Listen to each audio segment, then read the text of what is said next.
இன்னைக்கு மீஷோல இருந்து ஒரு ப்ராடக்ட் ஆர்டர் பண்ணேங்க. உள்ள பார்த்தா ஒன்னத்தையுமே காணோம். சரி கவுத்தி பாப்பமேன்னு பார்த்தா இந்த மாதிரிலாம் கொட்டுது. ஒருவேளை ஏமாத்திட்டாங்களோ அப்படின்னு நினைச்சேன். அதாங்க இல்ல, நான் சும்மா சொன்னேன். சரி நம்ம இதை அன்பாக்சிங் பண்ணிடலாம். பேக்கேஜிங்லாம் நல்லா தான் இருந்துச்சு. மேல வந்து கார்ட்போர்ட்ல சுத்தி வரைக்கும் டேப் தான் ஒட்டி கொடுத்திருந்தாங்க. அப்புறம் அந்த ப்ராடக்ட் வெளியே வந்து இந்த மாதிரி கவர் போட்டு கொடுத்திருந்தாங்க. வேற ஒண்ணும் இல்லைங்க, நம்ம இந்த மாதிரி பேலட் தான் ஆர்டர் பண்ணி வாங்கியிருந்தோம். நல்லா தான் இருந்துச்சு. இந்த மாதிரி நிறைய இதெல்லாம் கொடுத்திருந்தாங்க. ஒன்னு பெருசாவோ ஒரு சின்னதாவோ அதை விட சின்னதாவோ அந்த மாதிரிலாம் கொடுத்திருந்தாங்க. நம்ம இதுல வந்து என்ன கலர் மிக்சிங் வேணா பண்ணிக்கலாம், நல்லா இருக்கும். அந்த சைடுல வந்து ஒரு ஓட்டை கொடுத்திருந்தாங்க. அது எது கொடுத்திருக்காங்கன்னு எனக்கு தெரியல. நான் வந்து நினைக்கிறேன் அது ஆணில மாட்டி தொங்க விடுறதுக்காக கொடுத்திருக்காங்க அப்படின்னு நினைக்கிறேன். நீங்க உங்களுக்கு என்ன தெரிஞ்சிச்சு அப்படின்னா கமெண்ட் பண்ணுங்க. இதை யூஸ் பண்ணிட்டு அப்புறம் நல்லா வாஷ் பண்ணிட்டு இதை நம்ம ரீயூஸும் பண்ணிக்கலாம். குவாலிட்டி வைஸ் பார்க்க நல்லா தான் இருந்துச்சு.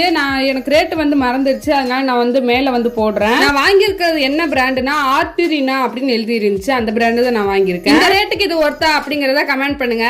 என்னால இவ்வளவு காசு கொடுத்துலாம் வாங்க முடியாது அப்படின்னா நீங்க இதை வந்து யூஸ் பண்ணிக்கோங்க.